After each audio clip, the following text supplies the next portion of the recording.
Hey, what? Man, yes, what? Do you know what time it is? Matter of fact, I do. It's time for a mystical journey. Yep, that's right. It's time for an adventure. Oh, an adventure, you say? Well, who should we bring along with us? What say you we bring all these people along with us? What do you say, everyone? You want to come along? Okay.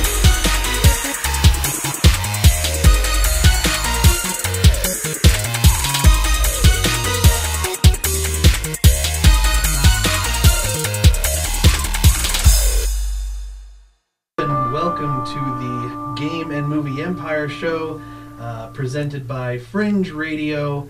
No, this is not Pat, which is probably worrying you a little bit. That's okay. As you know, the last Saturday of the month, we take over Game and Movie Empire show. I am, of course, Waddy McFly. Here with me, as always, is my co-host, Arthur. And this is our first time taking over, so we are a little worried here. So just bear with us as we try and figure out all these knobs.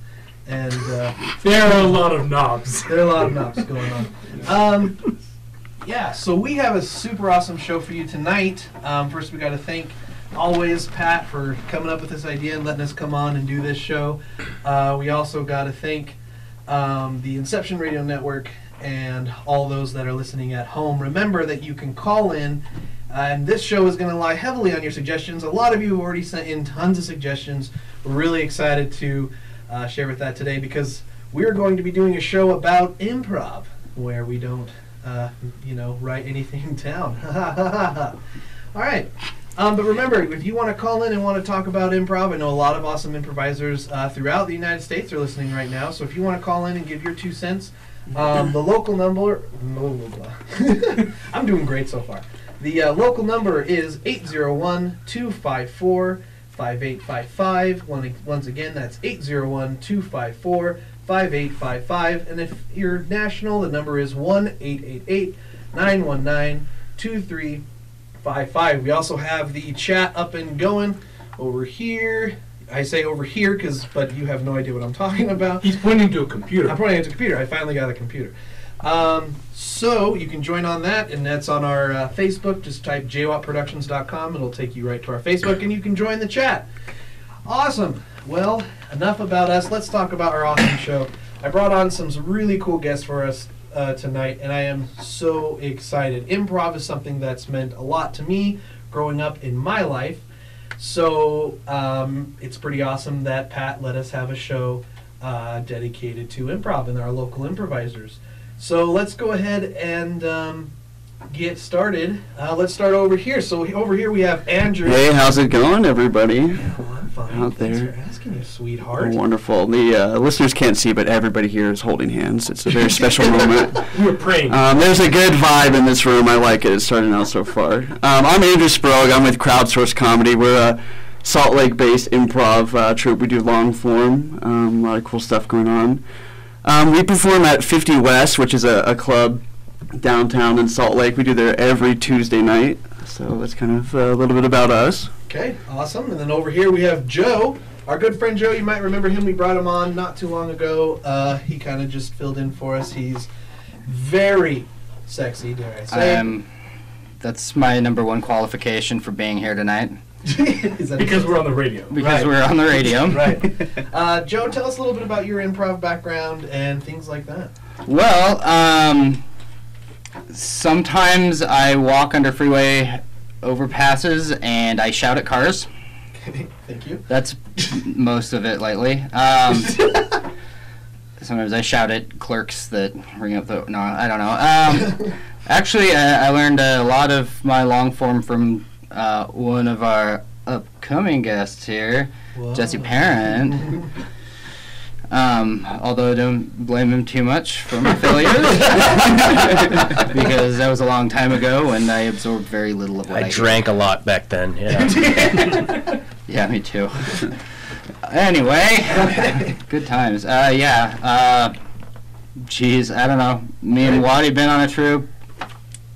He's awesome. Like I said before, I really like his perspective in things, and I think Oh, he's been here before. You know. I've been here before on a Hey, show. I was busy posting on Facebook, so. Okay. Thank you, Arthur, for paying attention. All right, next we have Lauren over here in this salmon pink. Or should I just say Or pink, that thing. Yeah, clearly pink. I think you mispronounced salmon as well. I call it salmon. Salmon, So so. if you're good with that. Thank you. Utah it's kind of a carnation. Hey everybody, my name is Lauren Bruns. I am currently with the troupe of the Improvables. Am I talking too loud on the mic? No, you're good. We'll turn you down. Oh, well, just like every woman. Because he's married. Yeah, because when Ashley Madison, man. Ashley Madison. it got leaked. Hey everybody, like I said, my name is Lauren Bruns. I'm currently with an improv troupe called the Improvables. We perform every Friday at 10 p.m. at the Centerpoint Legacy Theater in Centerville, Utah. The address to that is 525 North, 400 West in Centerville, Utah. We also perform the second Saturday of every month at the Clearfield Community Arts Theater in Clearfield, Utah at 8 p.m. So yeah, I've been with the Improvables now for about 2.5 years. I guess we'll talk more about our lineage later. But. Yeah, you probably said that the best out of anyone so far. No offense. He's practiced. He's practiced. None taken. All right. One of the biggest honors me personally. I don't mean to, kiss you, but we have. He actually but leaned over over. Here, we have our final guest. Will you please introduce yourself and your background and such? Sure. I hope we're still going to have TJ, but... Wait, we got you. I'm here. Can anyone hear me? Oh, we can hear you. Hey, TJ! I am here. Anyway, I'll let you introduce yourself. Go ahead. Okay, I'm glad that you. Okay, sorry. okay, so as the penultimate person, my name is Jesse Parent. I started doing improv back in college in 1992 with a group called Chain Link Fence. Moved out to Utah and didn't think there was anything like improv until I saw the Skinny Lincolns performing at my Catholic church's Days of Yore festival, and I was like, "There's improv in Utah!" So around 2001, I found this wonderful free workshop run by a group called Knock Your Socks Off, or Kiss Off, in Trolley Square Live, where the Skinny Lincolns and Quick Wits and Knock Your Socks Off were all playing, and just that started my improv career. I sort of became nomadic after 2003 when Kiss Off broke up, and found a home with Laughing Stock, which is the longest running troupe in Utah. They've been around since 1994, and they are at 272 South Main Street at the Gallivan Center track stop, and we play every Friday and Saturday at 10 p.m. And when we aren't doing plays like this weekend, we also do 7:30 p.m. shows. There you go. Awesome. I'm surprised you didn't do the catch it. OBT Fever, catch it. Yeah. That's because I've never been in a play. Oh, okay. There you go. Well, I've been in a play there. So, you turned me so down. Wow. Hey, just like There women. we go. That's twice, All right, 3 times. Last but not least, can you fix that? Last but not least, we have, if anyone can hear me at all. TJ, can you still hear me? You are very quiet, Watson. Okay, we're trying to figure. We're trying to. Is that better? Yeah. Okay, great. We also have a really special guest all the way down south in Cedar City, Utah. There is some awesome improv down there. We have TJ Penrod with us. TJ, if you would do the same honor of explaining who you are and your improv background as well. I'm TJ. I perform with Off the Cuff Comedy Improvisation down in Cedar City, Utah. I also perform with a 3-person group called Pond Takes Clean, and we like to go to a bunch of different festivals and stuff like that. I have done improv with Mr. Jesse Parent and Lauren Bruns. I'm excited to be talking with all of you today. Awesome. Well, cool. So we have a full house tonight, ladies and gentlemen. And we are really excited to get things started. So Very full in here. and it's getting hot. All a bunch of dudes. I'll say. No, I'm fine down here. I'll be honest. Oh, what was that, TJ? I said I'm fine down here. I'm sitting out on my patio, and it's great. We'll just all call in next time. All right, great. So we're going to go ahead and ask our people a few questions. Once again, I know you all really love the chat, but we just wanted to let you know that you can always call in at 801-254-5855. Also, You can call us nationally at 1-888-919. Why am I doing so much hand gestures? 1-888-919-2355. Awesome. So we wanted to kind of, for a lot of people who don't know improv, all that well, we kind of wanted to give like what it really takes to be an improviser, what kind of thoughts go in our minds as we improvise, and kind of like just give things that, because we get the very generic questions like, how do you make things up on the spot? Like, or wow, and you're sure so that funny. wasn't scripted? Yeah, exactly. You're sure that wasn't scripted? Why are you at my house, sir? That is Yeah. an Don't you have amazing anything better to compliment do? if that happens. What's that, Tej? So that is an amazing compliment if that happens. That is Yeah. true. It is a True, good true that. compliment. So we just wanted to kind of just go through, and we really want to, just give what improv really deserves a good with a tiny little talk radio station. But with the viewers that we do have listening to us tonight, which it looks like we have quite a few, listeners. But we want to really give you a good inside look, and I think we have the perfect people here to do that. So let's just jump right in. Wonderful. So why do you do improv? Let's start with TJ down there. TJ, why do you personally do improv? What draws you to improv? You've been doing improv for quite a while. In fact, it sounds like all of us have done improv for a long time. What keeps you going on that improv? I think the biggest thing that draws me to it is it's something that I don't know if I will ever be able to fully master. It's something that I think is a constant. It's a constant state of growing and learning and experiencing. Totally. Also, I have to say that I think the community is one of the things that keeps me coming back. I think I strongly think that improvisers are some of the greatest people. Awesome. And just really open and fun to be around. And it's improv itself is incredibly fun, and I absolutely love it. So I think that's why I do it. That's awesome, and we're going to get more into community, so that's awesome. So you hit that right on the head. Jesse, what for you? What keeps you going? To escape my children. For me, I really view improv as something that you cannot. You finish that thought real quick, and then we'll take a break. That you can't do alone, and so you have to be able to collaborate, and it's wonderful because you get to collaborate with people that you love on stage. Perfect. We're going to take a quick break. So this is Game and Movie Empire. We'll see you on the other side. Cool. So this music is still going for some reason.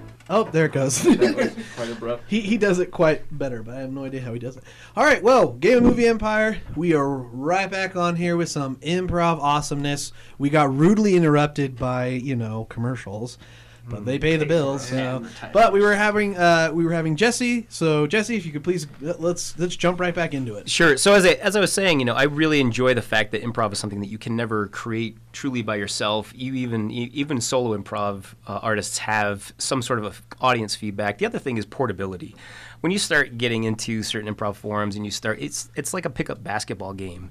You don't have to know that this person has had this much practice. It's like I remember how to dribble, I remember how to shoot, and so there's a certain amount of portability that comes. Especially, I'm older, I have kids, and my wife's like, no, you cannot go take 6 weeks to go rehearse a play. I can just show up and with the skills that I've amassed and say, hey, look, I'm going to play. And as TJ said, you learn something from improvising with everybody, or even just when you improvise with your friends and you just extend yourself, you're like, oh man, that was so great. How do we do that? Let's try to break that down.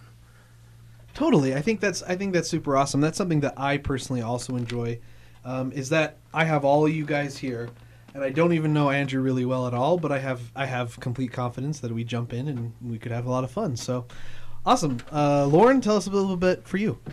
Why do you do improv? Why I do improv? When I was in high school, I was in the play Sound of Music. You probably saw it. It's pretty big. Yeah, we saw that play specifically. Yeah. Oh yeah, totally. Yeah. You were great, Lauren. I was Nazi number 3. It's very nice. He's the good one. It's But- not that kind of station. I spent 3 months practicing, dancing, and like just all my time, kind of like Jesse just mentioned.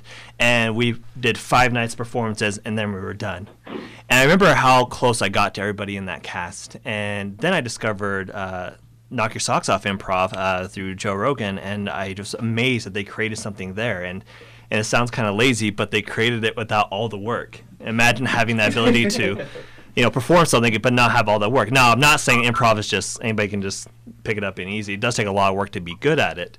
But if you imagine that if you were to go out on a stage tonight and for an hour and a half, your goal was to entertain an audience, get them to laugh, get them to be involved in what you're doing.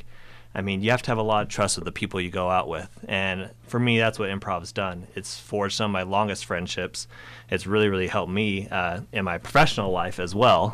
When I have to present in front of a room full of leaders, I think to myself, every Friday night, I go out without a thing in my mind and make people laugh for an hour and a half. And so improv for me is just influences every part of my life, and I just love it. Awesome. Joe, why do you do improv? I do improv because it's free therapy, basically. I kind of He's think holding of a it. vape. I mean, I try not to be that improviser that unleashes a whole load of melodrama into a scene. But I kind of think of it like, if you've ever read Breakfast of Champions by Kurt Vonnegut, he kind of describes it as just I have all these things in my head that I just had to write down so that they weren't in there anymore.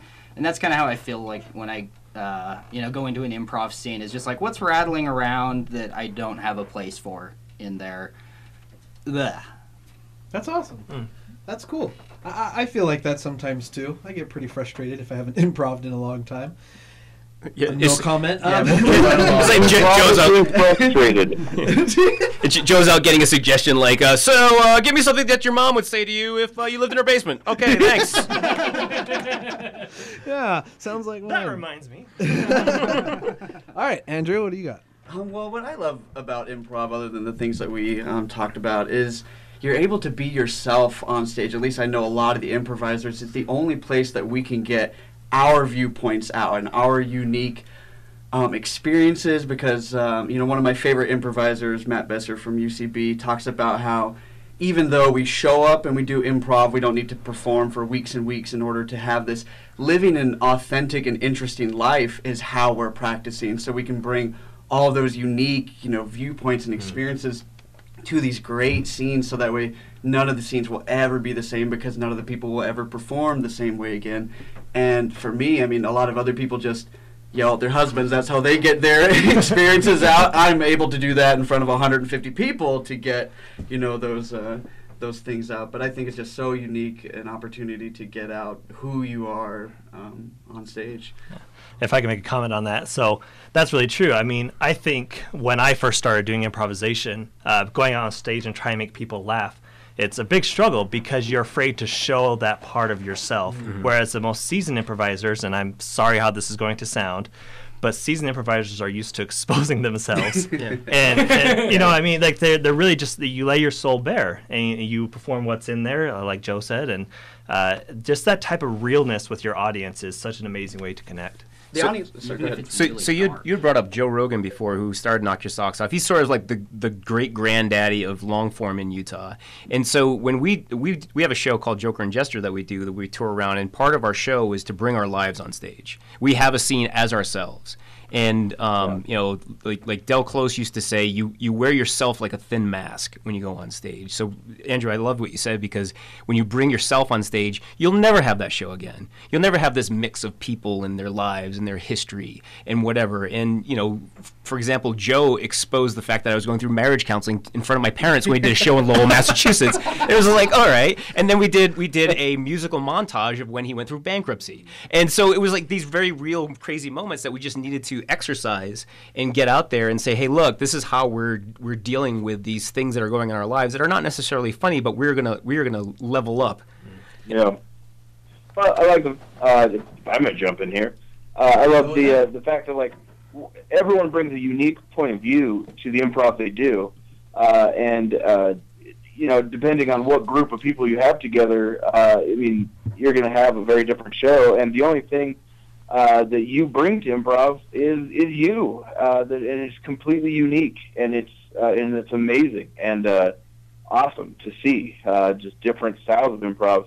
I'm going to throw this out. I love watching a Joker and Jester show just because it is so honest. There's moments of just brutal honesty that it's amazing to watch. The problem that you get a lot of times too, that I'll hear from improv teachers all the time, is if you have folks who are just like taking classes everywhere and they're not like living genuine lives, they're just bringing their sitcom lives on stage. So they're bringing what they think they're supposed to have on stage.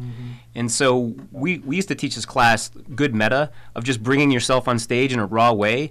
Every time we teach that class, somebody cries in that class. Because as actors, we put up walls and we try to protect ourselves. And you'll see it with improvisers who do scenes about things. And it's like, oh, look at this next thing we have, or this person that's off stage, rather than let's talk about the two people that are on stage right now and how we feel about each other. And bringing human emotion into a scene is really tough, and it's raw, and it's beautiful to watch, but it's scary as heck to actually do. You know, and that brings me up to an important story I wanted to share about Jesse. When I started doing improv, this is Watson. When I started doing improv, I was lucky enough that. What's up? Was that you, TJ? Or He's talking to his cats. Oh, he's talking to. When I was doing improv, when I just started in high school, my sophomore year, as I was learning to do improv, we were also going to these workshops that Jesse was teaching, and I remember that was one of the number one rules I learned when I finally kind of broke. We kind of all have that moment where we like finally get it and break out of our shell, and then then we eventually come back, But like what I remember, just to kind of go with what you're saying, I kept doing scenes where that's what it was. Is I would go up and I would do these characters that were my sitcom characters. It was very just like safe. Very just like these dreaded it's just characters that I thought would make people laugh. That's all it was, because back then I thought that's all improv was about. You got to make people laugh or it's not worth it. Like improv's not worth it. But I was totally wrong. So I remember we did the scene and you would give us names and do you have the radio going, TJ? No. Oh, that's weird. It's like a super big echo. But they had you gave us names, and then what we would do is that we would come up with characters with those names, and you gave me, and I'll never forget this. You gave me Captain Awesome Face, and so I played this like devilish character of like, ooh, I'm Captain Awesome Face, but that wasn't real, that was just something generic that I came up. It was safe. It was something that I just thought could get a laugh. And you stopped me in the middle of the scene, and you were just like, no, you were Captain Awesome Face. I might have sworn at you. Yeah. You did swear at me, yes. And, I needed that, though. And I needed that to happen because then I just kind of took all the, I thought you were going to take that away. That'd be so funny. You just grabbed the mic from me. Yeah. But I just took that and I just ripped apart that wall and just gave a honest, pure energy. And it was awesome, so thank you for that.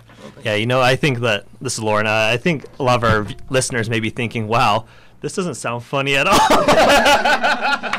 But, it's like, I think to the comedians that I watch, and let's all be clear, listeners, improv and stand-up comedy are not the same thing. You sure? Because every relative I've ever had has asked me about that. But do the joke. Do the joke. It can be funny. But... every comedian or every entertainer sitcom show I've ever watched, the ones that I really love are the ones I connect with, the ones that say, oh, that's so true, that's so like my life. And that's the great thing about improvisation is that every single show is different. Every single show, the audience has the chance to connect with the performer on something that's going through their life, and that's what makes it so rewarding. Yeah. Well, if I can add this, TJ, this is going to be kind of funny because I had a moment that happened last night on the 24th of July. We were lighting off fireworks, and one of our fireworks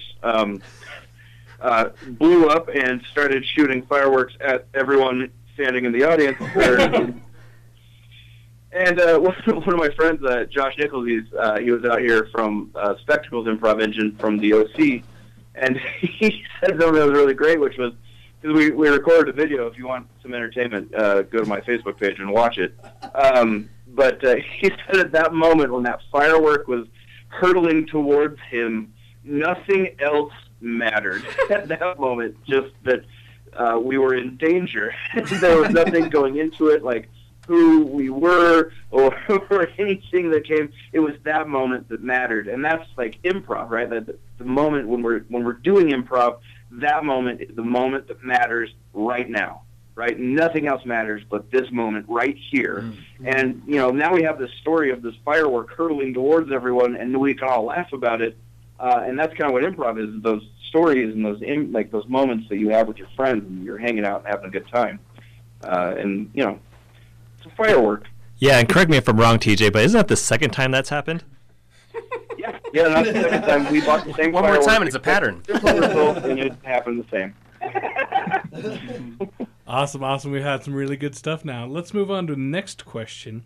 Let's start with Jesse. Let's talk about some of our improv idols. So I can say right now, I always say this, Mark Sutton and Joe Bill are both my main mentors, but Todd Stashwick is my guru. So Joe and Mark are out of a theater called the Annoyance Theater in Chicago, which their main improv maxim is forget your fear, and I just censored the F in forget. But it really is about inspecting the idea of the rules are really based on fear-based behavior. If you understand why people are doing really crappy improv, you will see that fear is almost always behind that. Todd Stashwick created this organic improvisation form called The Beast, as well as The Mayfly, which is a musical rendition of it, and he's out of the Hot House in L.A., and this form it took me years after learning it to kind of process it and go like, what did I just see? Because I'm a very left brain person. We were talking about this off air, how you really have to have this analytical mind to break down the math of improv to be able to teach it. But it was so hard for me to get the fact that this was truly organic. This was like watching a fish shoal improvise where no one's leading, everyone's following, but you have this predator mindset of every piece of information is delicious and good and is going to be acted upon. So those are my real big influences and main heroes in improv. Real quick before we move on, Crystal, one of our someone who's listening and jumped on the chat, she just wanted to comment on something that we mentioned with the background. Oh, hey, big guy, touching up on me. Is that she liked to comment and say, "I love that. All your background is important for what you create, but what really matters is just that moment." I think that was kind of cool. So she's just kind of commenting on that. So. Very profound. That's Thanks, awesome. Crystal. Yeah, Crystal. Ugh. What, TJ? I said that's awesome. Thank you. Yeah, totally. Awesome. So sorry, let's continue on. Let's go with Joe. Let's kind of jump around here. Idols. I thought I had more time. I have so many. I can't just do things off the spot. What are you doing? Jeez, wow. There's so many really great improvisers out here in Salt Lake that I've learned a little something from everybody from. I've learned from Jesse. I've learned from Joe Rogan.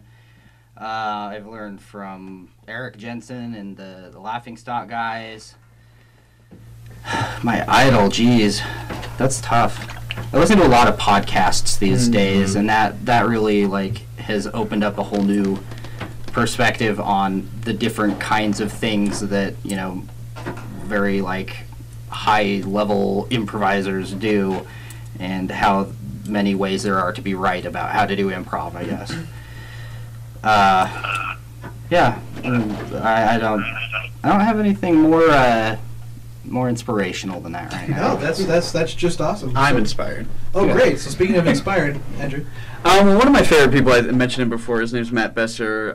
He is one of the founders of UCB, came out of Chicago from IO with Dell and a whole bunch of other people. But I listened to Improv for Humans, and I really like the format and the style of trying to find the game, because that's their big thing there, is doing scenes with sketch in mind. So they'll do a lot of scenes thinking, okay, how do we find what's funny in here really quickly? And I really enjoyed that about what he does.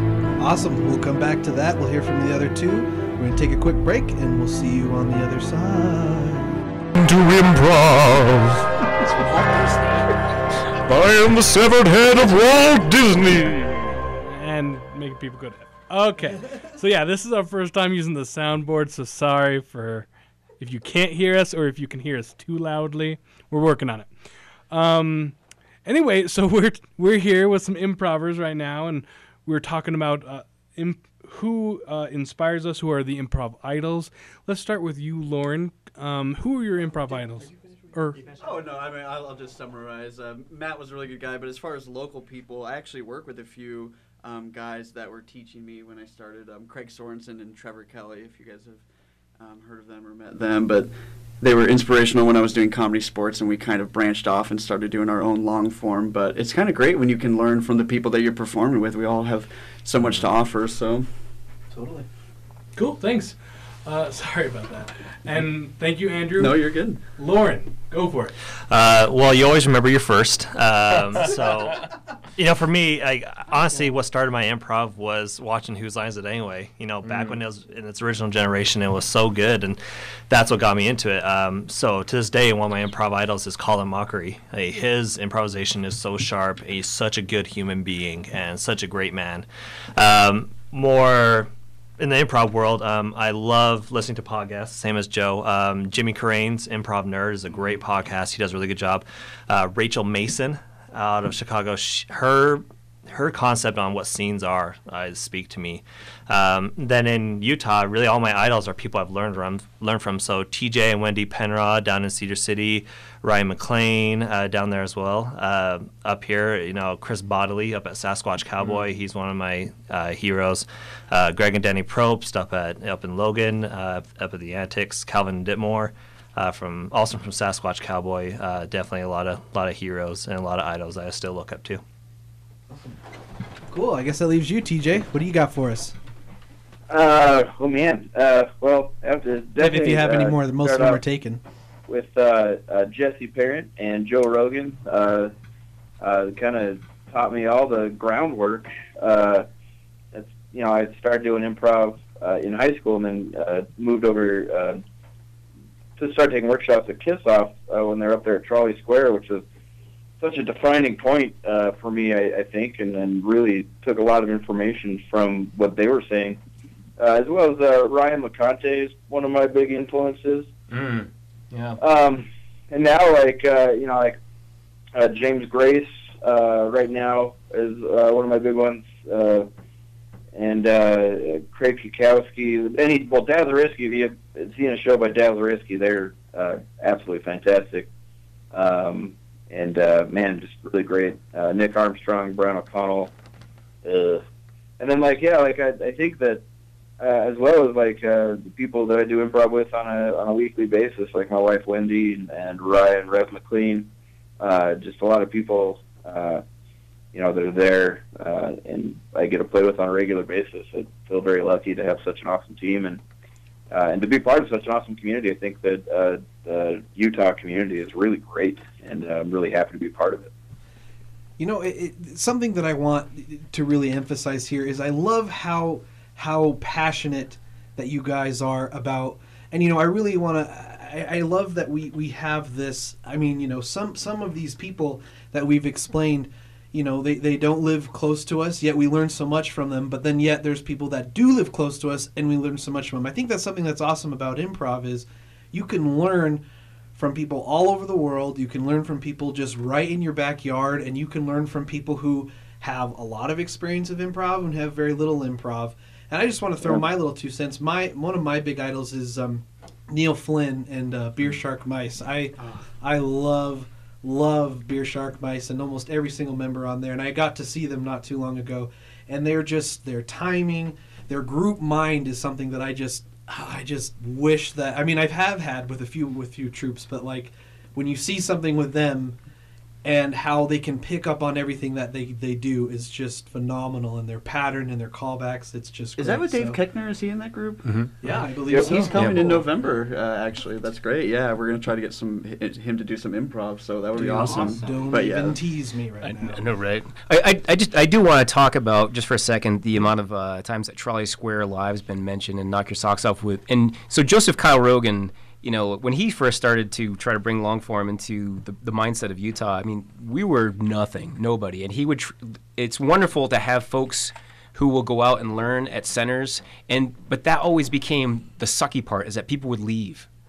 And no one was coming back with that knowledge. And so I just want to take my hat off to, and he's my best friend, but Joseph Kyle Rogan, he really put in the work to go out and learn things, try to break them down, and then reteach them here. So, it's wonderful to hear the, folks who are people that I've seen come up in this improv community, and folks who are now teaching and becoming the next generation of mentors. that's just beautiful. And if Joe, if you're listening, I just want to tell you that I really think you did something great. And if nothing else, for the awful person you are, that should matter. Ditto for me, not on the second part, but yeah. I'm sure he can hear us from wherever he is. From wherever he is. Wherever you are, Joe. He just goes. We're all looking down when we say wherever you are, Joe. Some of our viewers are asking. Nathan wants you to know that TJ, you're the worst. Thank you, Nathan. And someone named Nathan wants you to know that you are the worst. You're full of it. There you go. This is how True, we show love. I am. Yeah, that's how we show love. After we just had a very Is that heartfelt bald Nate? moment there. Yes, that's bald Nate. Is there a winky face? Yeah, that's kind of key if there's an emoticon. We actually have a question. We have a question of what do we hear about different kinds of improvisers? What are some of types that we see? Ooh. Types of There's the white improvisers. guy. We got a lot of those in Utah. Yeah. Standing at 45-degree angles, talking to each other. Yeah. I guess types. What do we think she means by that? By types? I can kind of speak to that. Okay. I think there's like three primary types. There's like what I've heard and what we discussed about a lot is that there's a pirate, someone who blasts into a scene and plunders everything, right? Takes super awesome, adds a lot of information. Doesn't really think about a lot. Just kind of goes for it, right? There's a robot, which someone's very logical and then puts a lot of logical thinking into it and very consistent. And then there's the ninja that kind of like sweeps in and offers this bit of information and then is out and you don't really recognize. You're like, oh man, that was so funny, and then you think about it, you're like, wait a second, oh, that guy came in and that was the only part of that scene he was in. You know what I mean? And so those are the three that I think if we want to talk about types, I don't know if that's what we're going for, but that's what I like to think. And everyone's usually an amalgamation of either, if not all three, at least two of them are their strong suit that I find. So that's what I found over the years. The Breakfast Club would have been greatly improved by having a pirate, a robot, and a ninja. Forget about me with my hook. Did you have something you want to add? I was gonna say I think that's a pretty well-known maxim. The pirate, robot, ninja archetypes. The folks that come in. I like to also talk about that part of the ninja is the listener. And someone who's really responding and giving back, because you can do your straight man absurdist like the Logic Pirate and Miles Stroth from IO recently from IO is very big on straight man absurdist. But if you're really having folks who can complement and copy each other, and the folks that truly listen and are looking for ways to add rather than take over, and in Keith Johnstone's book, Improv for Storytellers, he talks a lot about status, and I use this actually when I teach my managers at my technical real life job about how to play status game, low status, high status, and topping from below. I think you're always looking at how people are adjusting to status shifts. And I'm very suspicious of words like look, listen, so, anyway. When someone says that in a scene, I'm looking to see, well, are you doing that to add on, or are you doing that because you're fearful and you're trying to take over some direction here? So I look, I look at that as sort of a pirate aspect, where it's the person who thinks this scene can't possibly go well unless I do something with it, and that's a lot of that backline attitude of, you know what this scene needs? Me. No. I think we're all guilty of that at some point. Yeah, at some point. I have a question. You mentioned being fearful, but could you explain that for some of the less improv-y people here? Sure. I think it just goes into stage fright. It goes into the idea of, hey, look, I've got all these people looking at me, and they're looking to see what I will do. And I will always tell people, you don't know what kind of improviser you are until people aren't laughing. And when you are so flop sweat desperate for a laugh that you are just going out to your classic Jamaican newscaster just because you think that's going to be what this scene needs, those are the kind of things that add into fear, and those also add into what we consider the rules of improv. Don't say no, don't do transaction scenes, don't blah blah, don't blah blah, because those things exhibit fearful behavior. You get into a teacher-student behavior because you want to take high status as a teacher and you want to tell someone to do a bunch of stuff. Or you get into a transaction scene because you don't want to have a relationship. Or you say no because you're uncomfortable with where the scene is going. That's not a gun, that's a penguin. Those are the kinds of big denials that say, like, look, I need this to go in the way that I need it to go, or else I'm fearful that things are going to work out. So that's where I think you get a lot of these so-called rules of improv, where folks are just exhibiting some sort of a fear, and you can even see that from the physical locations they take on stage. You know, they always say the front of the stage is power, the back of the stage is poison, because when you go to the back of the stage, you're trying to get away from the audience. So those are the different ways that I see that fear exhibiting itself with improvisers on stage. I think also fear can exhibit itself by trying to be funny. Like say, all right, I'm going to really, really try to be funny. And Del Close wrote in his book, Truth and Comedy, about this, that there is, whenever somebody's trying to be funny on stage, the audience knows it and they fold their arms and say, go ahead, try to make me laugh. Yep. And whereas, like Jesse just said, you really have to kind of open yourself up to make it actually funny. Is there like a vampire archetype? There should be at least. Someone who sucks the joy out of the scene. Well, a fearful thing that I think about is sometimes there's a control issue with fear. Everybody's giving each other high fives around here. Just want to point that out. But some people are afraid, and so they feel like they have to control the scene in order to know where it's going, rather than letting the character's emotion decide that they need to say, oh my goodness, my boss is coming in right now, because now they know exactly who's coming in and what's going to happen. And I think a lot of improvisers, when they get to the next level, are excited to not know who's coming in because they know that they can do anything that they want. And I think that that's a strong fear thing with some people. Okay, and thank you for that. Real quick, we actually have a caller. Caller, I believe you're on the air. Hello, my name is Melissa. Hi, Melissa. How's it going tonight? Howdy. Good, how are you? Wonderful. We're doing great. Did you have a question for us or anything? I was just curious of, like, what would each improviser say is their strong suit, or what type of game do they most like to play, or do they feel like they most excel at? Awesome. Okay. What do you guys take away from that? One of my favorite things to do is I have a very sketch mind, so when I hear a suggestion or a premise, I instantly start thinking about all kinds of ideas, and I like doing what I refer to as quarterbacking the scene, perhaps, is jumping into the scene and giving other people's yes hands immediately, and giving other people good character endowments, and then seeing what comes from that, see what they give back to me. Some people don't feel very strong starting out a scene with a big want or a strong thing, and I love doing that. I love starting scenes, so that's something I like to do. This is Joe. We love how we're doing that. I don't know, my mind's a little broken, so I think most of my strength comes from that I've got a lot of kind of left field stuff that I'll say and then have to be like, well, I'm definitely going to have to make that sensical somehow. Right. And I think that's where a lot of it comes from. Lauren? For me, I love metaphors and scenes. How a couple will be talking about a vacuum that isn't working, and they're using it as a metaphor for their marriage. And it's all about the subtext. I love doing scenes. I love watching scenes with that because it's so funny.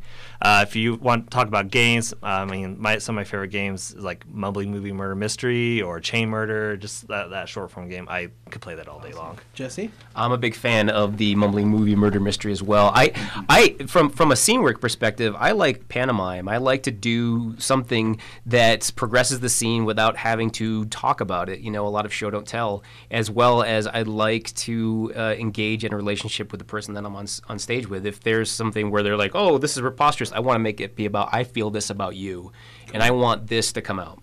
Awesome. TJ?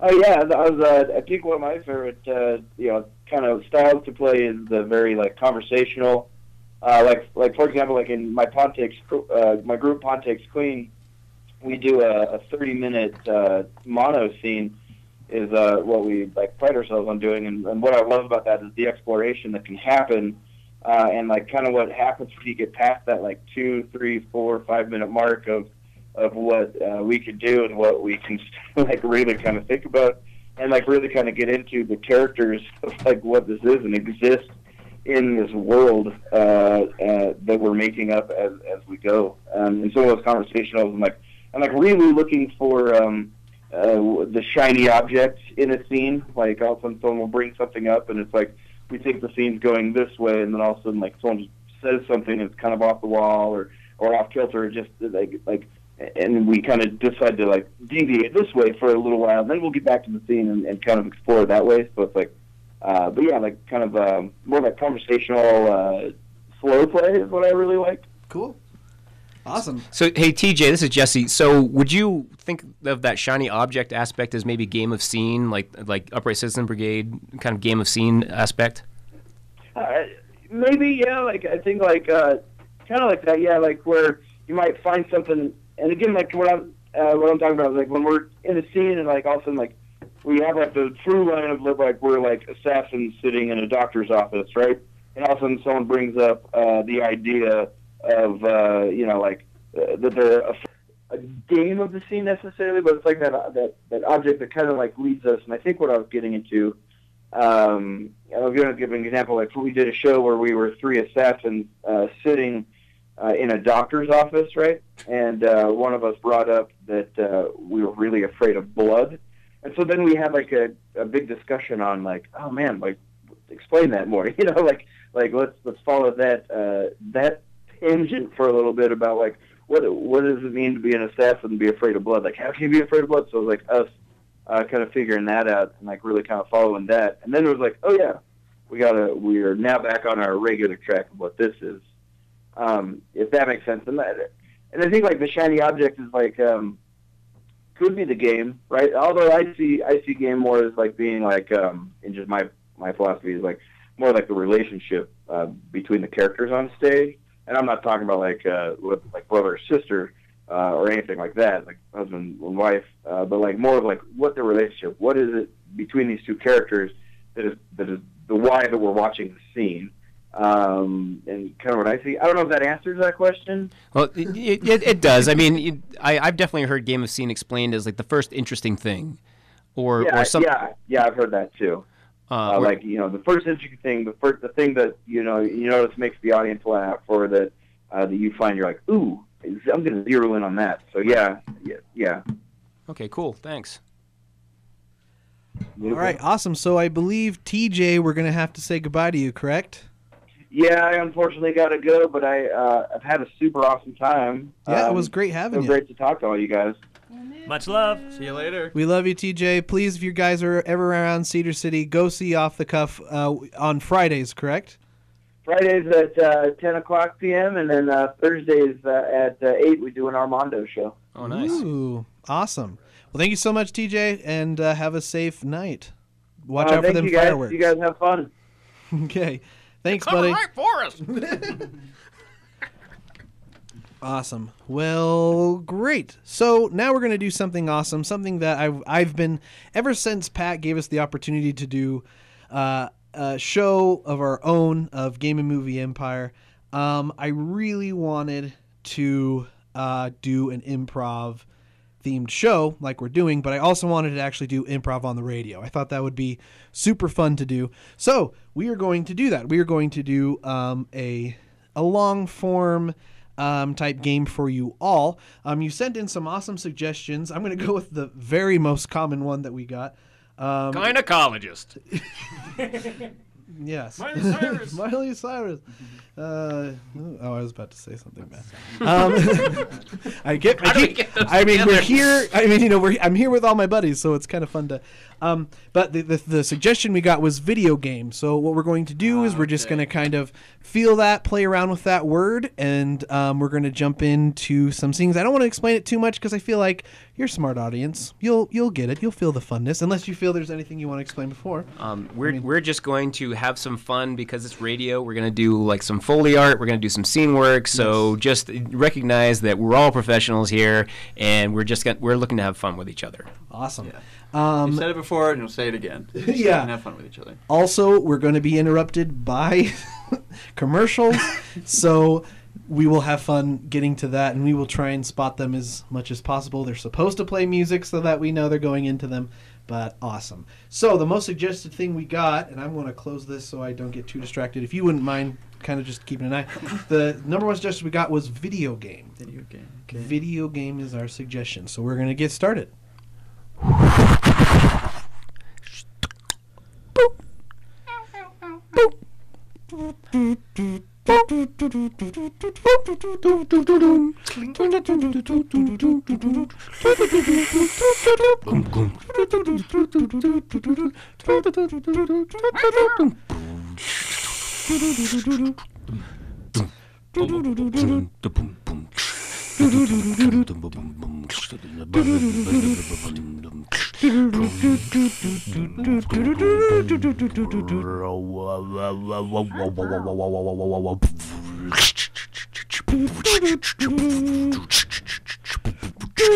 get up! It's from the beat! Hey, all you party people, you ready for this beat to go off?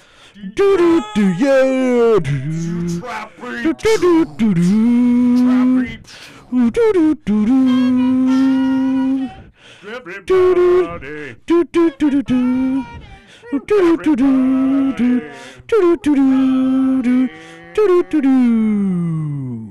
Hey, Susie. Susie. Yes, Jeremy. Can we get away from the skating rink for a minute? Yes, what's going on? 360.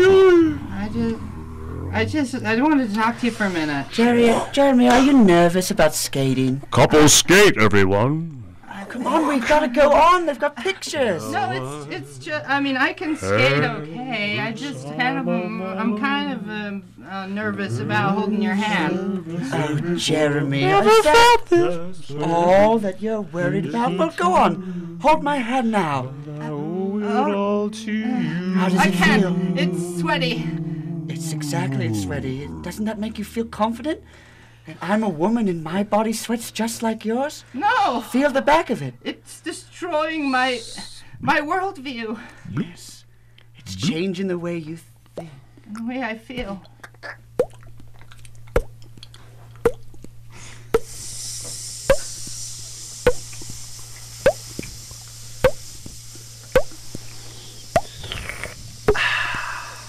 Oh, so refreshing. Sprite. Rejuvenation. Diabetes. Overweight. Addiction. Belly fat. Beach body. 420. 420. Oh man, these aspirators are so good. I got some Mountain Ash. Oh, Johnny, you gotta come over here. I'm just coming back. I just came back from Boulder. I got some amazing golden sunshine. Golden sunshine is great, man. I only hear though. I've never tried. What? I've never tried golden sunshine. Oh man, come over to the ventilator. You got the ventilator 6000. Oh yeah, this thing's gonna make everything just vaporized. Vaporized.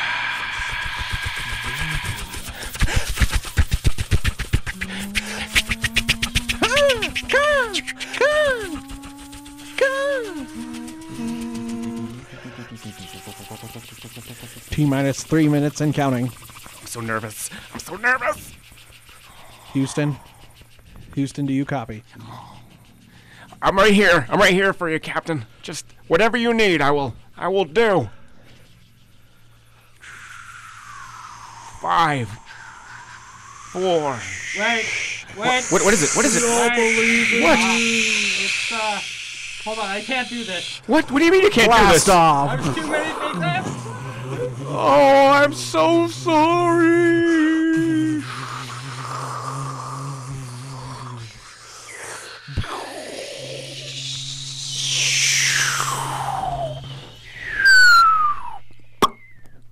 Ow!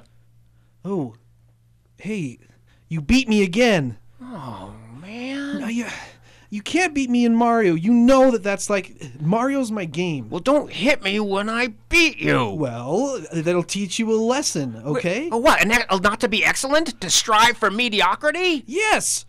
I am your older brother. I'm the one that's supposed to be the greatest. Well, I have exceeded you, Todd. I'm sorry, but you have been holding me back. I am on World 8-4. What? Yes, No one's World been 8-4. Did someone just say World 8-4? That's right. Oh, Dad. Oh my son, I'm so proud of not Oh, you, thanks. Todd. Not you, Ow. Todd. Hey, ouch. Thanks, Smack Dad. me. What's that, dear? Did he get to World 8-4? He said World 8-4. I've been to World 8-5. Oh. No, I haven't. Oh, it's okay, Mom. You can admit. Don't strive for mediocrity, Mom. Celebrate your excellence. No, Mom, don't.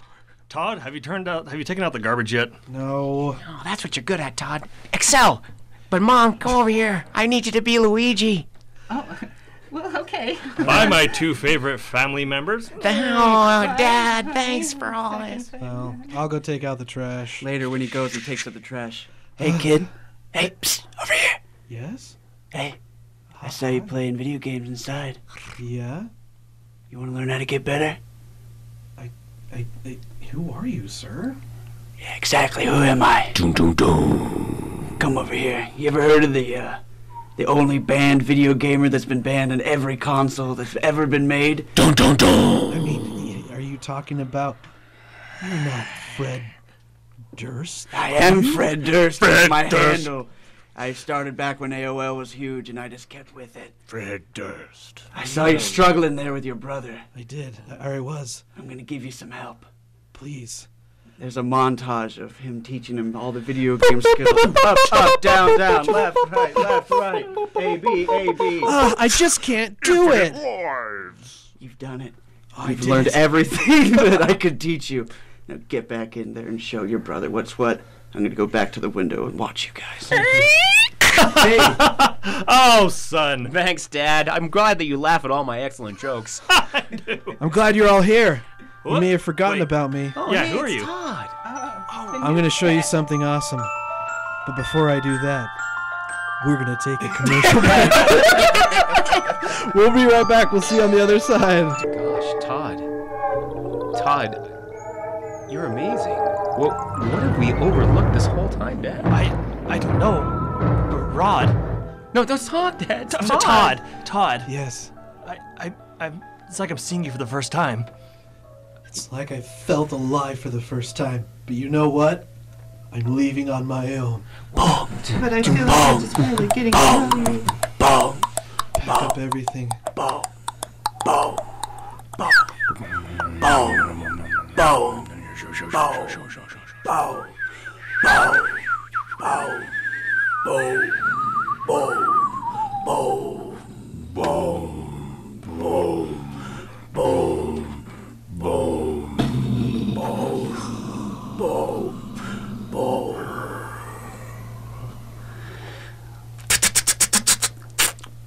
Oh, God, they got me! Reynolds, get down! Hey, company, conform on me! They're coming on the left side. They're flanking us. All right, how many guys we got left in here? Everybody call out! Wallace here, barely. Smith here. Smith, I'm glad you're all right. Big Eye Willie over here, sir. Big eye. Big Eye Willie. Keep that big eye out for Eddie Crouch. Yeah, I'm looking. I'm keeping a lookout. How many are there? And they're still alive. Knew we shouldn't have brought this translator with us. He's gonna get us killed. But I'm hurt. I'm bleeding from the elbow. Franz, it's a cut. We told you to take care of her back in camp. You can't complain about it now. Get down. Pull him down out of We here. run out of Neosporin. Man, Freddy's bleeding, guys. Guys, I don't want to sound rude or anything, but I think we should take care of who's working for us. He may be German, but we should treat him just like anyone else. Get to Freddy first. It's okay. I can bleed. He is not a legal soldier, okay? We don't have the insurance to cover this. We can't take care of soldiers that are our own in the field. I'm just going to smoke this miracle marijuana. It's fine. Look, he's just such a nice guy. Why we can't just let him die over here? He didn't even bring a gun. I'm just a Hey, brother. It's not up to us. If it were up to me, I'd take care of him. Sure, I'd give him all the necessary medicine and help he needs, but I'm not allowed to, and neither are us. We haven't submitted the proper paperwork. Well, fine. I'll do it. Get out of my way. I'm not gonna let Big Eye get out. No. You killed him, Big Eye. You're too large. Big Eye, look what you did. Now we're going to have to wait till he respawns for us to take the next beachhead. Blink! What does I miss? Okay. Hey, we're down one life now, okay? We only got 10 more before we lose this thing. We gotta keep this together. It's all right, Captain. I've captured a coded message from the other side. France, let me see that. That is great. How did you decode this Wow, thing? that's brilliant. It's very simple. I played a lot of video games in my youth. A lot of them, and it has followed a very distinct pattern that I recognized entirely by myself, but instantly from my youth. France, well, read it to us. Tell us what it says. Up, down, left, right, B, A, star. Wait, he's a crowd. Don't let him finish it. Yeah! Oh no! My final form! Everyone, run! Run as fast as you can! Launch the RPGs! I'm buffering. I'm crap! lagging. You always have the terrible connection. The bullets are bouncing off him. He's not taking any damage. Go, Bugs, go! Take this! The traitor! Oh no! Oh, he's got me! He's got me in his grasp! I will eat you for energy, Big Don't do it! We can do that in this game. Holy smokes! It's so realistic.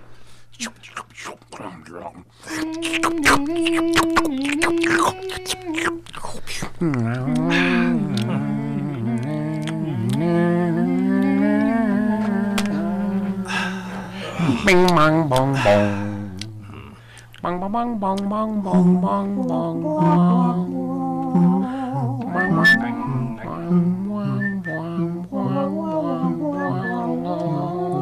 Why don't we all just have a sit together now? Have a sip of that, will you? You can go ahead and have a sip there of my hot water. What are you thinking there, Eustace? What are you thinking? What's in your thoughts? Well, I was just thinking about Jeremiah. Oh. And how, he's getting big enough now. So that he can take a field all on his own. I also know that Jeremiah, he's looking at my daughter, Brandine. And I'm thinking that there may be some love in there. I was actually having some different thoughts about your daughter, Brandine. Jeremiah, he's the just belle a of the boy. ball, my Brandine. Yeah, she is the belle of the ball. We gotta speak to you about it. She is a pig. Oh, the nicest pig.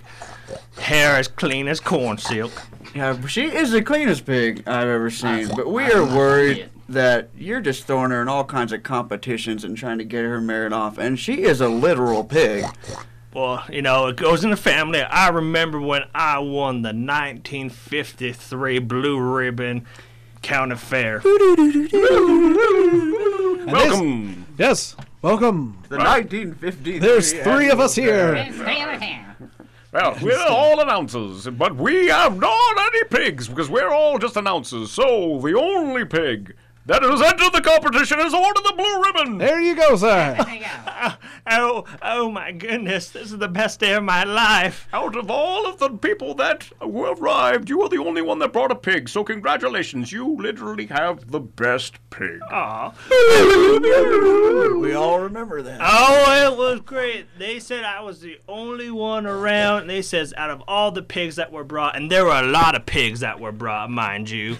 Pigs from Tri-County, from Weber County, from New York County, and I was the nicest one. In J-WAT County. Oh, in J-WAT County. And we're not debating, her ribbons, but she's a pig. It's not legal for them to marry a man. And it's not legal for you to take money for it. I don't like people who tell me what my rights are. No, well, hey, wait. Hold on there. Don't need. No branding. He's got a sawed-off shotgun. Be careful. Now you get off my property. Well, that escalated quickly.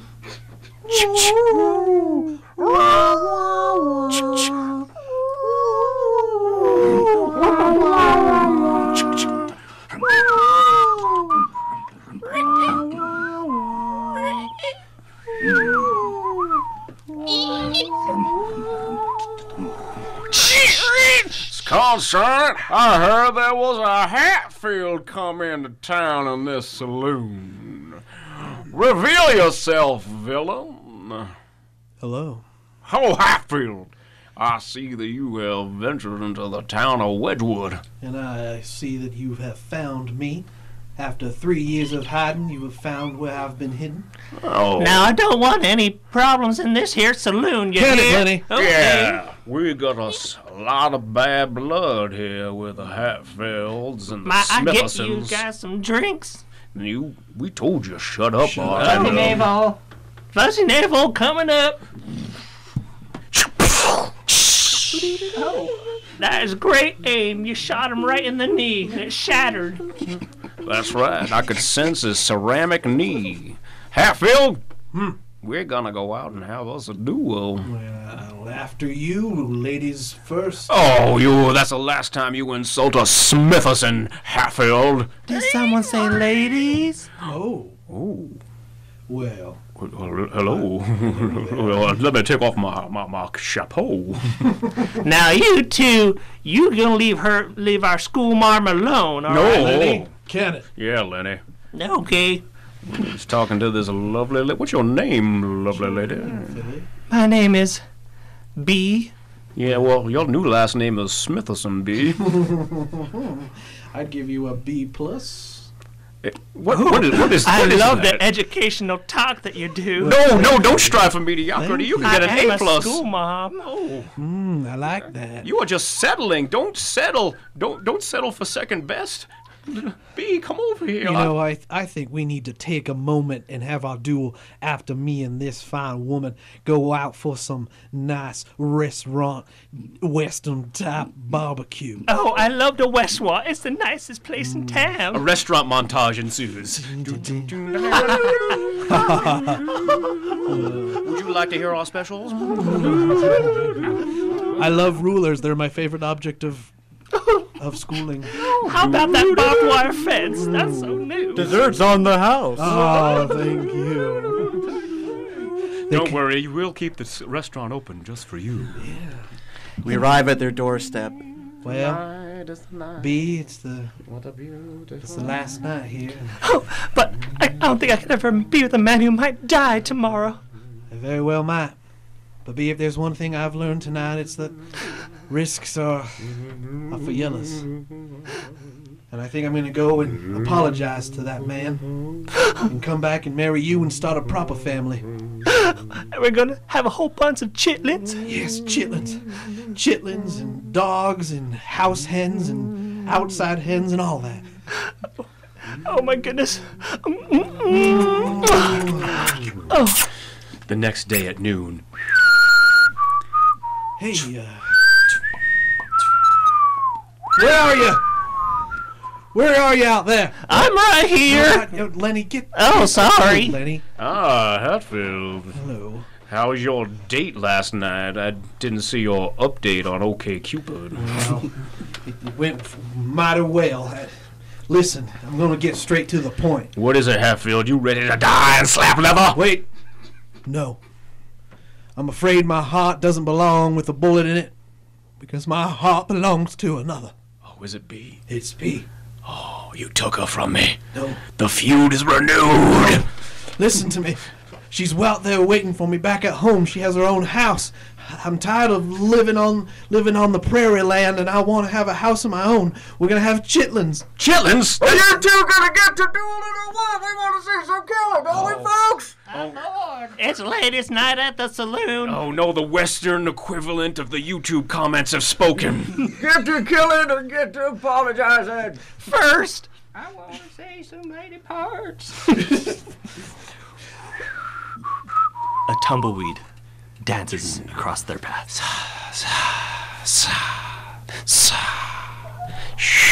Hatfield's brow has one bead of sweat drip down his face. Smitherson takes close eye with a glance to the clock tower. Brandine rustles closely against her master's leg. The clock tower chimes. Gong. We gotta wait for 12. Gong. That's 3. Can I get another fuzzy navel? Right here. Gong. That's 5. Ooh, I'm gonna get you, Hatfield. How many are we at now? Please, I don't 7. I don't want to risk it for her. 8. Oh man. Please. B is gonna be so impressed with my counting skills. 10. Oh! That was only 11, you dirty scoundrel! I'm sorry. I do crazy things when I'm in love. Feel the veil of death closing over me! No! Avenge me! No. The feud is renewed! Is that really just 11?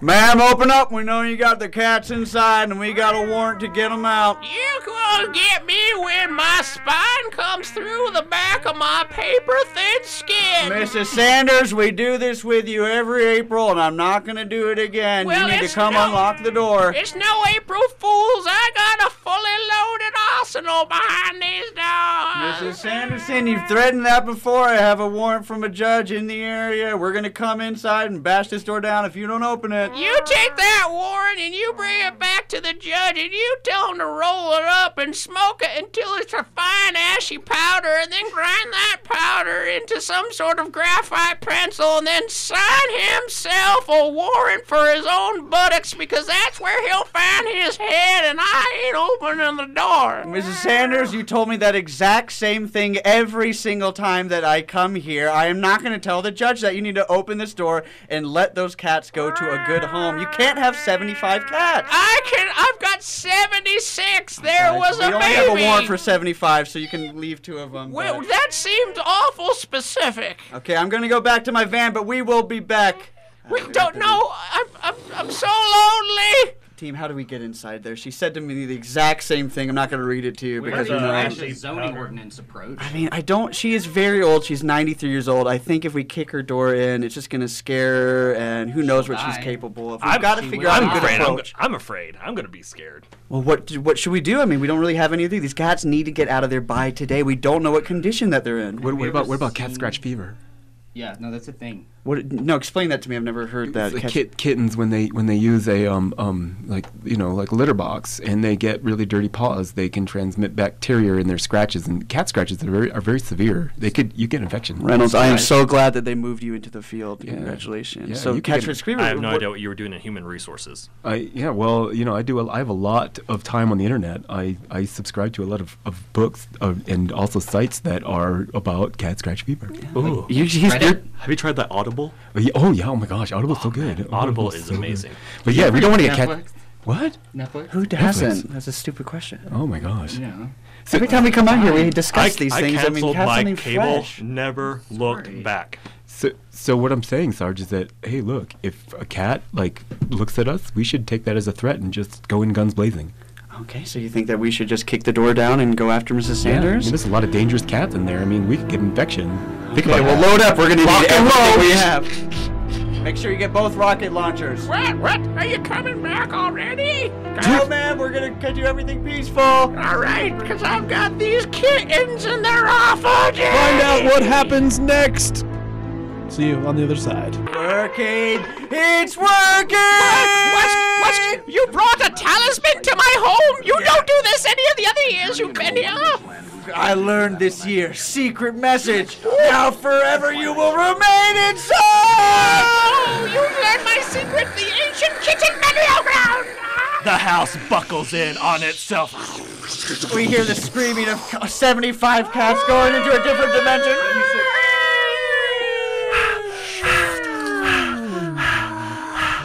We did it. Reynolds, you're the only one on this team that made it alive. That's because of my administrative skills. I knew what to do because I studied the interweb. How did you know the talisman would work? Well, it's pretty simple logic. I mean, you come here and do the exact same thing every single year. It's almost like ceremonial. So I looked up, well, what's a ceremony that involves an old lady and like 75 plus cats? And it was actually an ancient kitten burial ground. So by using the ancient talisman of Neophoramon, we were able to like actually cast her out and basically buckle the house in on itself into an interdimension and cause a singularity that, is still going. Oh no! One cat paw comes out and drags him into the... I need to update the Wikipedia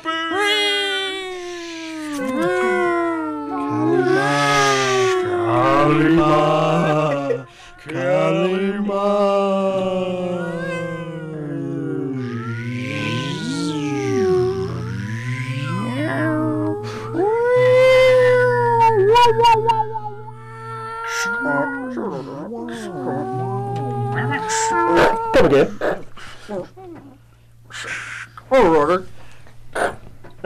Repeat that one more time. I'm not able to hear you over here. Over. Yeah, I'm on approach. What was your order again? Was that 3 fries or 3 fries? That doesn't sound like a police radio. You're not ordering food right now? Well, I'm not saying I'm not hungry. Could you eat? I could go for something kind of sweet and a little bit spicy. Are you hitting on me? What would you do if I said yes? Well, I'm on the the Tinder. If you wanna just swipe left. I just got out of a 5-year relationship. Sounds like you have a lot of baggage and maybe a lot to talk about. I'm a good listener.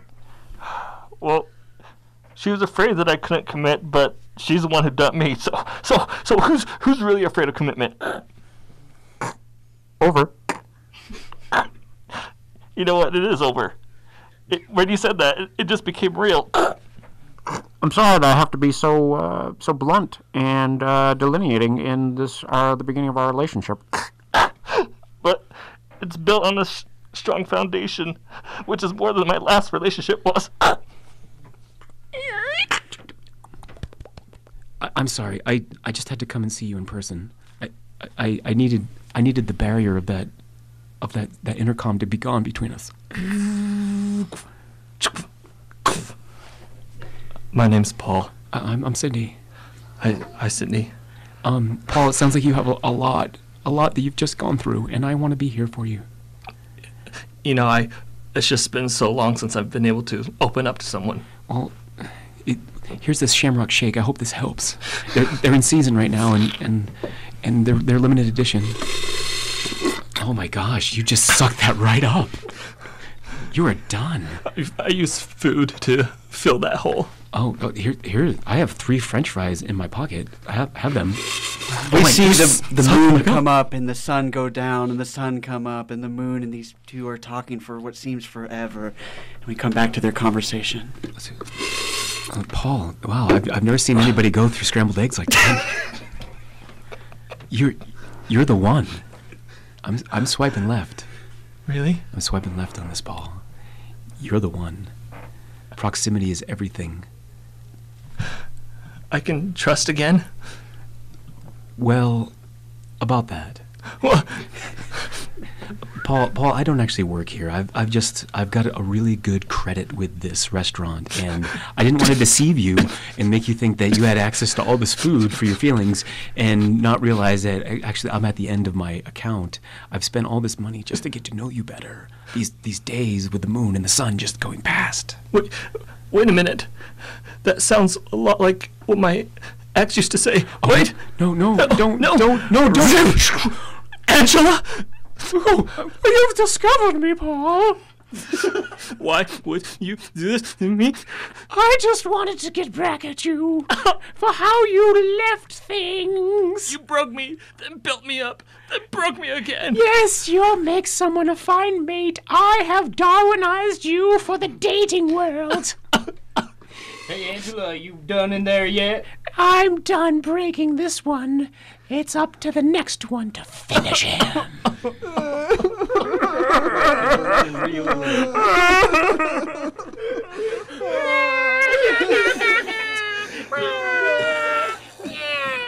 The friend zone.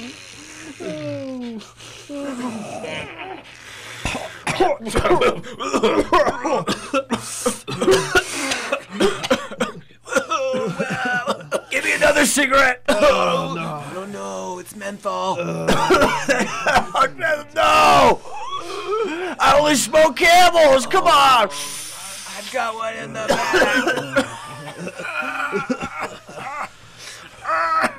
Here you go. You weren't kidding about that golden sunshine.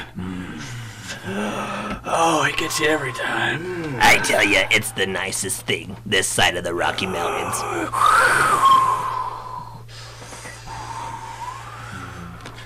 You know, I could eat. Anybody else hungry? Yeah. Oh, pizza. All right, hold on a second. Oh, that was I good. I totally forgot we ordered pizza. It's like I said, I was hungry, and then like the pizza came. It's like, oh, I love being forgetful. Which one of the doors do you think he's knocking from? Not the closet. Maybe he can't get out. Oh my god. Or maybe we can't get in. Dude, am I just tripping, or is he knocking but not knocking? Somebody has to answer the door. They're gonna leave. Oh no, that's a slowing knock. I can't hear. It sounds fast to me. No, come on, Mark, you do it. You know the doors of this house the best. Dude, I'm not gonna make it past the table. You know that. I tripped up last time. I spent Oh, it's a doorbell. That's a pizza delivery man's last resort. Benjamin, you go, man. You're the least of all of us. Okay, I'll try. Did we decide it was the front door? You just try one, Benjamin. Okay. Make a strong choice and go with it. He's doing it. So far away. Oh, he's getting closer. 1 minute later. Guys, Benjamin's been gone a while, man. I'm not sure if he's coming back. Don't It's say been that, like Mark. a year and a half. You're making me nervous and like the. In walks in the pizza guy wearing just whitey tighties and his hat, and it says pizza a la Mark, and he's just whitey tighties. Hey guys, how's it going? I've been walking around this house for years. I can't believe I finally made contact. Whoa, what? Are you guys now? Please don't be offended, but are you on that sunshine stuff? The golden sunshine. Yeah, dude, it's golden. Dude, this explains everything. What? I was right outside the door knocking. The next thing I knew, it was a week from when I got to your house. And then the next thing I knew, some dude came crawling out. And he was like this octopus, half like hairy dude. That's Benjamin! Oh my gosh, did you see him? I did. And he was like, what is this place? And I was like, this is outside. And I guess like we changed. I took his place in the house. Whoa. And he is now the pizza man that's knocking on the door this whole time. Oh, they gotta let Benjamin in. Somebody Dude, Benjamin, go get the door. There's somebody out the door. I think I should do it. Wait, I remember this happening before. 1 minute later. Dude, he's been gone forever.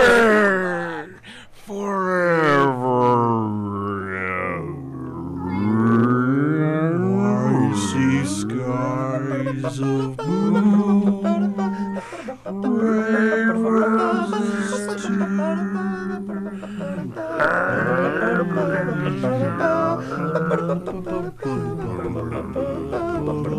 Welcome to Action News. I'm your host, Kirk Wagenstein. Tonight, in the middle of Milwaukee, we have had a murder most foul. And I, Kirk Wagenstein, have all the details for you. But I need to turn first to weather. Hey, so it's pretty sunny out there considering all the homicides. It's really a beautiful day out there. The sky is blue, the grounds are splattered with blood, but the sky is gorgeous. Oh, thanks, really. Thanks a lot there, Lance. Oh, we have to go to sports, though, before we talk about all of the heinous murders and how you can avoid being killed today.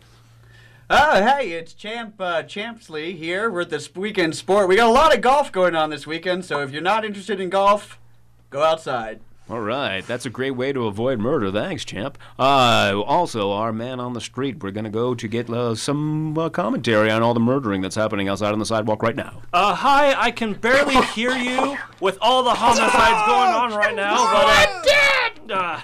But things are really heating up. Save me. Things are really, really heating up out here. Hatchet! And the fact that this is Christmas Day makes it even worse. In fact, wait, somebody just gave me a package, a Christmas package. Oh, I'll open this up.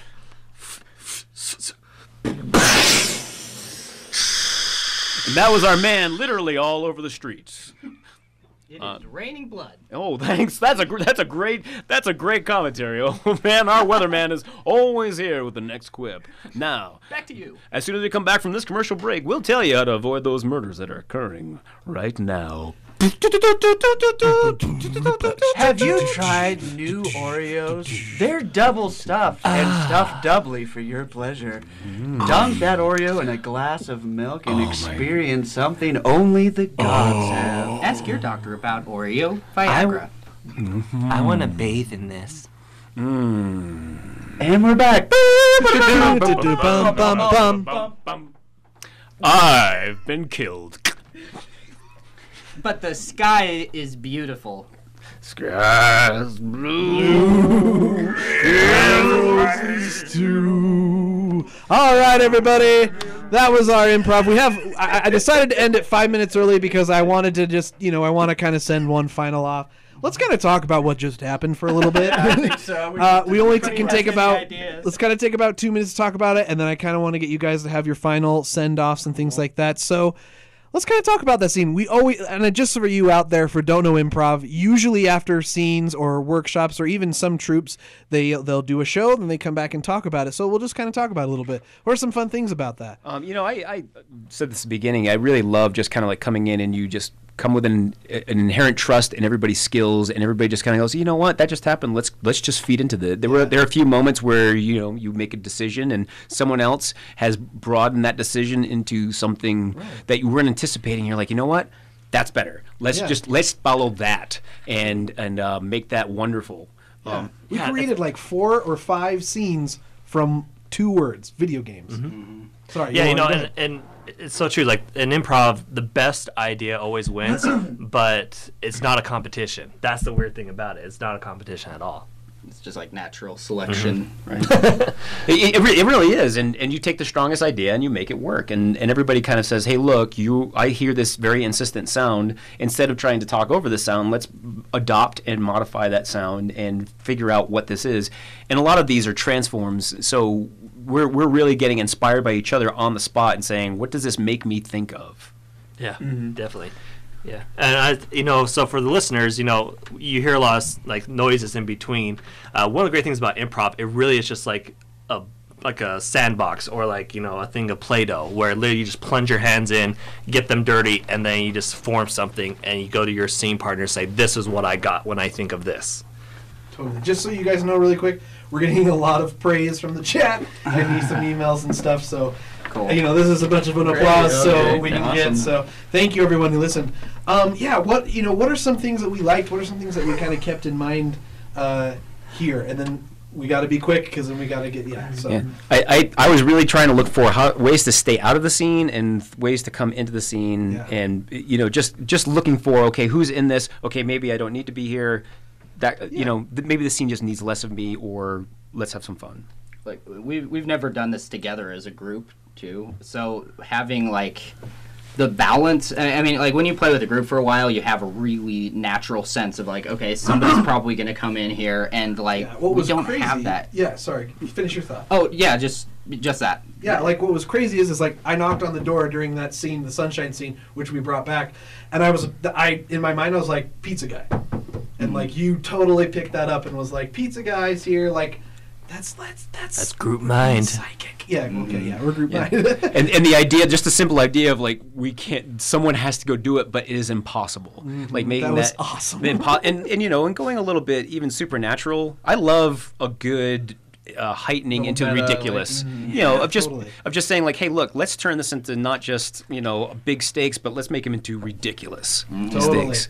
Awesome. Well, thank you guys for coming on the show. It's been super awesome. Real quick, just say your team again when you perform, so that the audience can know where to come see you guys. Let's just Great. start with Andrew. I messed this up at the beginning, but I'll try to do better this time. My name is Andrew. I'm from Crowdsource Comedy. We're based in Salt Lake. We do shows every Tuesday at Club 50 West, but we also perform in Provo at a place called The Wall, which is at BYU.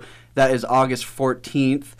And then we also just do random, you know, parties and events and that kind of stuff. But we are performing with Quick Wits. If anybody knows Quick Wits, we're doing a combo show. Midvale.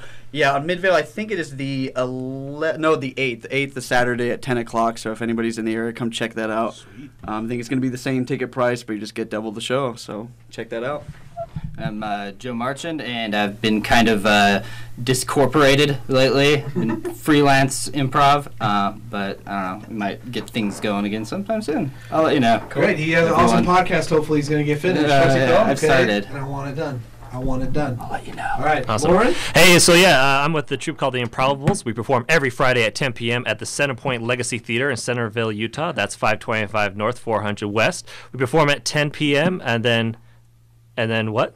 We have 30 seconds. Oh, 30 seconds. Come check us out on Facebook, Instagram, Twitter, Vine, YouTube, all that good stuff. All right, I'm Jesse Parent. I'm with touring group Joker and Jester, as well as local Utah group, the Off-Broadway Theater, Laughing Stock at the Off-Broadway Theater, 272 South Main at the Gallivan track stop. Awesome. Once again, thank you so much. We hope to do this again. If you guys liked it, please send us in emails. Let us know that you like this stuff. You're listening to Utah.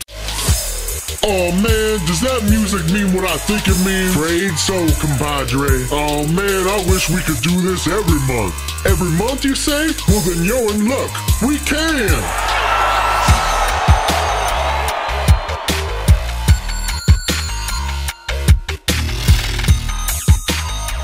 And I just want to remind the listeners listening at home or in their car, what you want to tell them, that they can tune in next month. They better stop packing their bags now.